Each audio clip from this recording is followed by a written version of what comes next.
We all like a good secret. A secret often means that there's a bit of juicy gossip going on around worth knowing. There are also those secrets that our closest friends entrust you with because they need you to be there for them. Secrets can lead to good news being shared or a terrible reality unfolding between confidants.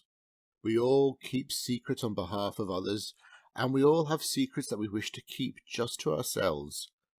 But imagine being part of a group where secrets can't be simply told to others. These are secrets which can't be explained because only a few can ever truly understand them. Those in the know believe that they have a greater connection with the divine and can explain the hidden truth which is found within our reality. They possess Gnosos, and hopefully, by the end of this episode, we will as well. This is Cogito Ergo Pod. I am your host, Daniel, and in this episode, we are discussing the world of Gnosticism. Gnosos refers to the knowledge based on personal experience or perception. In a religious context, Gnosos is mystical and esoteric knowledge based on direct participation with the divine. In most Gnostic systems, the sufficient cause of salvation is this knowledge of, or acquaintance with, the divine. It is an inward knowing. Gnostics are those who are orientated towards knowledge and understanding, or perception and learning, as a particular modality for living. The usual meaning of Gnostikos in classical Greek texts is learned or intellectual, such as used by Plato in the comparison of practical, praktikos, and intellectual, gnostikos. In the Hellenistic period, it also began to be associated with Greco-Roman mysteries, becoming synonymous with the Greek term mysterion. Mysteries, also known as mystery religions, mystery cults, or sacred mysteries, were religious schools of Greco-Roman world for which participation was reserved for initiates, or mystei. The main characterization of this religion is the secrecy associated with the particulars of the initiation and the ritual practice, which may not be revealed to outsiders. Contemporary scholarship largely agrees that Gnosticism has Jewish-Christian origins, originating in the late 1st century AD in non-rabbinical Jewish sects and early Christian sects. Many heads of Gnostic schools were identified as Jewish Christians by the Church Fathers, and Hebrew words and names for God were applied in most Gnostic systems. Within early Christianity, the teachings of St. Paul and John may have been a starting point for Gnostic ideas, with a growing emphasis on the opposition between flesh and spirit, the value of charisma, and the disqualification of the Jewish law. The city of Alexandria in Egypt was of central importance for the birth of Gnosticism. The Christian ecclesia, congregation or church, was of Jewish Christian origin, but also attracted Greek members, and various strands of thought were available, just as Judaic apocalypticism, speculation on divine wisdom, Greek philosophy, and Hellenistic mystery religions. The adjective gnosos is not used in the New Testament, but Clement of Alexandria speaks of the learned Christian in complementary terms. By the 2nd century CE, however, the name Gnostico had been adopted by various Christian groups, some of which used it positively as a self-designation, though others criticized the practice as a presumptuous claim of exclusive access to truth. As Christianity developed and became more popular, so did Gnosticism, with both proto-Orthodox Christian and Gnostic Christian groups often existing in the same places. Gnostic belief was widespread within Christianity until the proto-Orthodox Christian communities expelled the group in the 2nd and 3rd centuries CE. Gnosticism became the first group to be declared heretical. The term Gnosticism doesn't appear in ancient sources, but was first coined in the 17th century by Henry More in a commentary on the 7 letters of the Book of Revelation, where More used the term Gnosticism to describe the heresy of Thyatira. The term Gnosticism was derived from the use of the Greek adjective gnostikos, learned and intellectual, as we've already learned, by Saint Irenaeus, an early church father who did much to set Christian understanding of what Gnosticism was and what it would become in the eyes of Christianity. The classic source for ancient controversies regarding groups conventionally classified as Gnostic is Adversus Heresias, Latin for Against Heresies, a 5-volume work written in Greek around 180 CE by the Christian bishop Irenaeus of Lyon. Originally titled Exposure and Refutation of Knowledge Falsely So Called, this extraordinarily influential work was studied, adopted, and expanded upon from the late 2nd through to the 4th century by Christian writers including Clement of Alexandria, Tertullian, Hippolytus of Rome, Origen of Alexandria, and Hippothanius of Constantia. In Adversus Heresia, Irenaeus catalogues and criticizes the doctrines of various Gnostic teachers and their followers from the 1st and 2nd centuries, devoting particular attention to Valentinus and other teachers who were said to have adopted Valentinus's doctrines.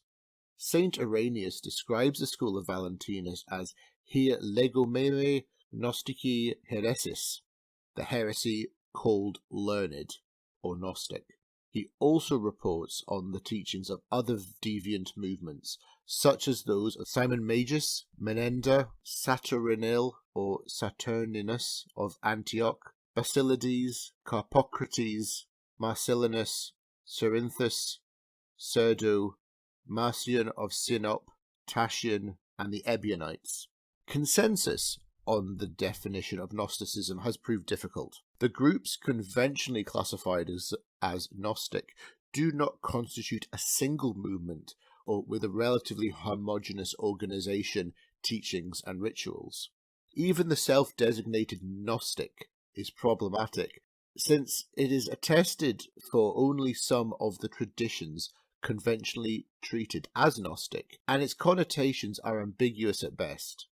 Whereas some researchers argue that the term Gnostic should be restricted to the sects or schools that called themselves by that name, others extend the category to include additional religious movements that allegedly shared various distinctive features. Still others treat Gnosticism as a world religion that existed from antiquity to early modern times, surviving, for example, in the mythology and ritual of the Mandaeans of Iraq in Iran. And we'll save the Mandaeans for another day. Now that we have whatever that is, we can have a look at what the key beliefs found in Gnosticism were. Gnostics promoted concepts of radical dualism that govern the universe. This was polarized as a soul or spark against the flesh, light against darkness. In many Gnostic systems, God is known as the monad, the one. God is the high source of the pleroma, the region of light. In the Gnostic view, there is a true, ultimate and transcendent God who is beyond all created universes and who never created anything in the sense of which the word create is ordinarily understood. While this true God did not fashion or create anything, he, or it, emanated, or brought forth from within himself, or itself, the substance of all there is in all the worlds, visible and invisible. In a certain sense, it may therefore be true to say that all is God, for all consists of the substance of God. But by the same token, it must also be recognized that many portions of the original divine essence have been projected so far from their source that they underwent unwholesome changes in the process. To worship the cosmos, or nature, or embodied creatures is thus tantamount to worshipping alienated and corrupt portions of the emanated divine essence. The term Sophia, Greek for wisdom, refers to the final and lowest emanation of God. Sophia emanated without a partner, resulting in the production of the demiurge, who is also referred to as Yaldabaoth and Samael, Arabic for blind god, or Saklas, Syriac for the foolish one, who is sometimes ignorant of the supreme God and sometimes opposed to it. Thus, in the latter case, he is correspondingly malevolent. Other names or identifications are Ahriman, El, Satan, or Yahweh. This creature is concealed outside the pleroma, in isolation, and thinking itself alone. It creates materiality and a host of co-actors, referred to as archons. The inferiority of the demiurge's creation may be compared to the technical inferiority of a work of art, painting, sculpture, etc., to the thing the art represents. In other cases, it takes on a more ascetic tendency to view material existence negatively, which then becomes more extreme when materiality, including the human body, is perceived as evil and constrictive, a deliberate prison for its inhabitants. The demiurge is responsible for the creation of humankind, trapping elements of the pleroma stolen from Sophia inside human bodies. In response to this, the Godhead emanates two saviour aeons, Christ and the Holy Spirit. Christ then embodies itself in the form of Jesus, in order to be able to teach humans how to achieve gnosis, by which they may return to the pleroma. Others adamantly denied that the Supreme Being came in the flesh, claiming Jesus to be merely a human who attained enlightenment through gnosis and taught his disciples to do the same. Others believed Jesus was divine, although did not have a physical body, reflecting in the later Docetist movement. Among the Mandaeans, Jesus was considered Mishar Kadaba, or false messiah, who perverted the teachings entrusted to him by John the Baptist. Still other traditions identify Mani, the founder of Manichaeism, and Set, the third son of Adam and Eve, as salvation figures. So, what part do humans play in all this, then? Well, human nature mirrors the duality found in the world. In part, it was made by the false creator God, and in part, it consists of the light of the true God. Humankind contains a perishable physical and psychic component, as well as a spiritual component which is a fragment of the divine essence. This latter part is often symbolically referred to as the divine spark. Humans are generally ignorant of the divine spark resident within them. This ignorance is fostered in human nature by the influence of the false creator and his archons, who together are intent upon keeping men and women ignorant of their true nature and destiny. Anything that causes us to remain attached to the earthly things serves to keep us in enslavement to those lower cosmic rulers. Death releases the divine spark from its lowly prison, but if there has not been a substantial work of gnosis undertaken by the soul prior to death, it becomes likely that the divine spark will be hurled back into, and then re-embodied within, the pangs and slavery of the physical world. Not all humans are spiritual, and thus ready for gnosis and liberation. Some are earthbound and materialistic beings who recognize only the physical reality. Others live largely in their psyche. Such people usually mistake the demiurge for the true God and have little or no awareness of the spiritual world beyond matter and mind. In the course of human history, humans progress from materialistic slavery, by the way of ethical religiosity, to spiritual freedom and liberated gnosis. As scholar G. Quispel wrote, "The world's spirit in exile must go through the inferno of matter and the purgatory of morals to arrive at the spiritual paradise." This kind of evolution of consciousness was envisioned by Gnostics long before the concept of evolution was known.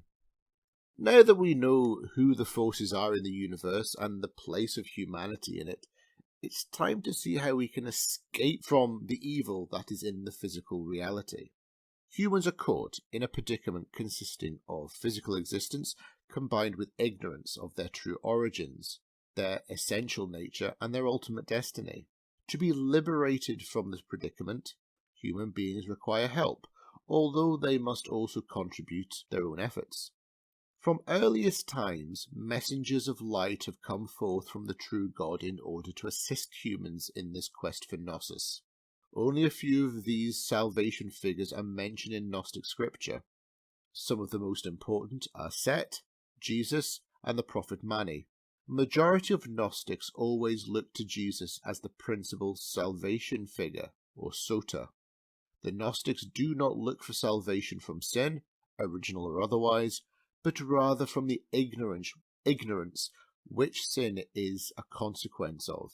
Ignorance, thereby meaning ignorance of spiritual realities, is dispelled only by gnosis, and the decisive revelation of the gnosis is brought by the messenger of light, especially by Christ, the Logos of the true God. It is not by his suffering and death, but by his life of teaching and his establishing of mysteries that Christ has performed his work of salvation. The Gnostic concept of salvation, like other Gnostic concepts, is a subtle one. On the one hand, Gnostic salvation may easily be mistaken for an unmediated individual experience, a sort of spiritual do-it-yourself project. Gnostics hold that the potential for gnosis, and thus of salvation, is present in every man and woman, and that salvation is not vicarious, but individual. At the same time, they also acknowledge that gnosis and salvation can be, indeed must be, stimulated and facilitated in order to effectively arise within consciousness. This stimulation is supplied by the messengers of God, who, in addition to their teachings, established salvation mysteries or sacraments, which can be administered by apostles of the messengers and their successors. One needs also to remember that knowledge of our true nature, as well as other associated realizations, are withheld from us by our very condition of earthly existence. The true God of transcendence is unknown to this world. In fact, he is also often called the unknown Father. It is thus observed that revelation from on high is needed to bring about salvation. The indwelling spark must be awakened from its terrestrial slumber by the saving knowledge that comes from within. Death does not automatically bring about liberation from bondage in the realms of the demiurge. Thus, those who have not attained to a liberating gnosis while they were in embodiment may become trapped in existence once again. It is quite likely that this might occur by way of the cycle of rebirths. Gnosticism does not emphasize the doctrine of reincarnation prominently, but it's implicitly understood in most Gnostic teachings that those who have not made effective contact with their transcendent origins while they were in embodiment would have to return into the sorrowful condition of the earthly life. In regard to salvation, or the fate of the spirit and soul after death, one needs to be aware that help is available.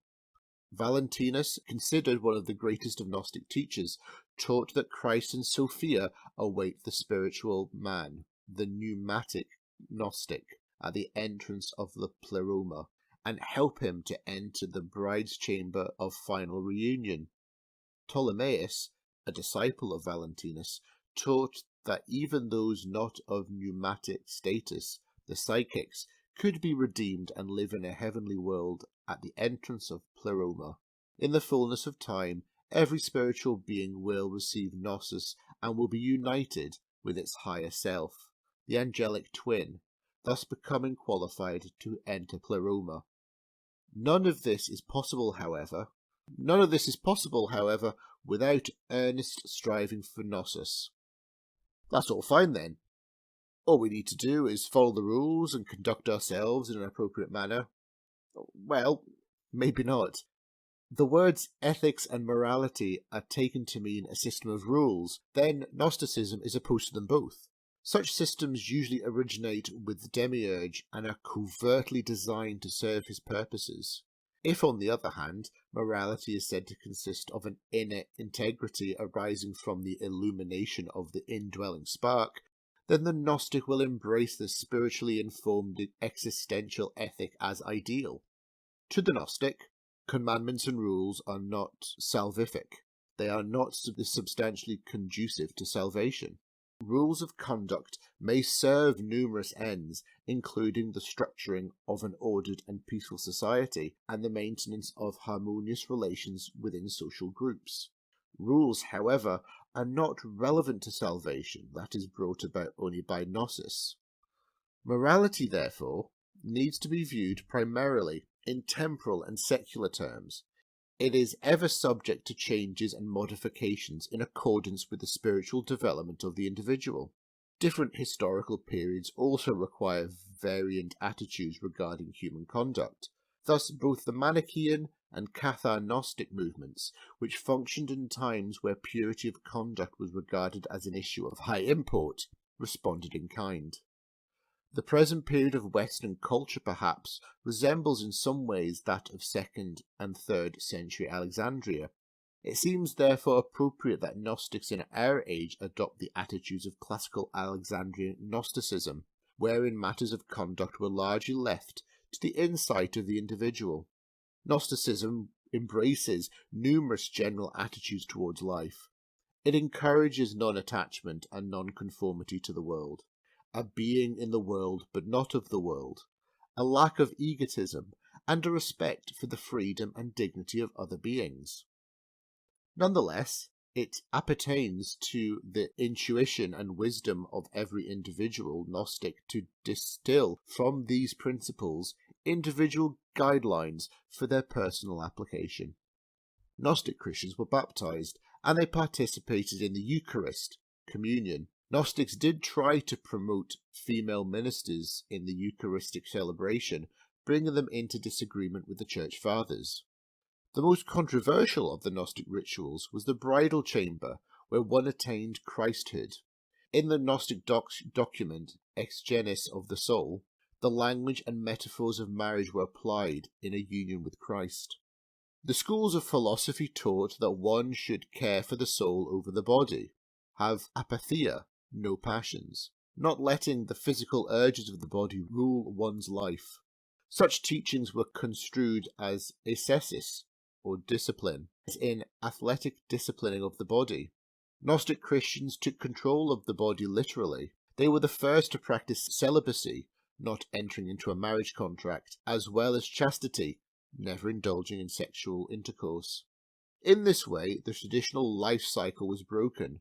No more divine sparks would be trapped in the physical body. A small minority of Gnostic sects may have taken the opposite view. As part of the evil physical world, governments, man-made laws, and social conventions were no longer valid. Several church fathers claimed this led to sexual immorality. We cannot confirm such practices, but by the 18th century CE, these groups were labelled libertines after the publication of the writings of the French philosopher the Marquis de Sade. While deploring the Gnostics, nevertheless, the Church Fathers absorbed the concept of celibacy for the clergy. By doing so, it was understood as a living sacrifice, giving up a normal wife and children. This concept elevated the clergy above the congregation with a sense of holiness. Like everyone else who was trained in philosophy, Gnostics utilized the literary device of allegory. Allegory is a story, poem, or picture that can be interpreted to reveal a hidden meaning, typically a moral or political one. At the same time, if one is not attuned to the allegorical symbols or meaning, many of the Gnostic writings appear incredibly esoteric and puzzling to the average reader. Reading such texts, one gets the impression that they spend their lives in ivory towers contemplating the universe. But they did not participate in the congregations to which they belonged. They had study groups, but what they studied was the upper reaches of the universe, where gradients of power dwelt. When a Gnostic died, his spark or soul was released from his evil body, but then had to make the journey home. On the way, he or she had to know the passwords to get through and around the powers so that they would not be distracted.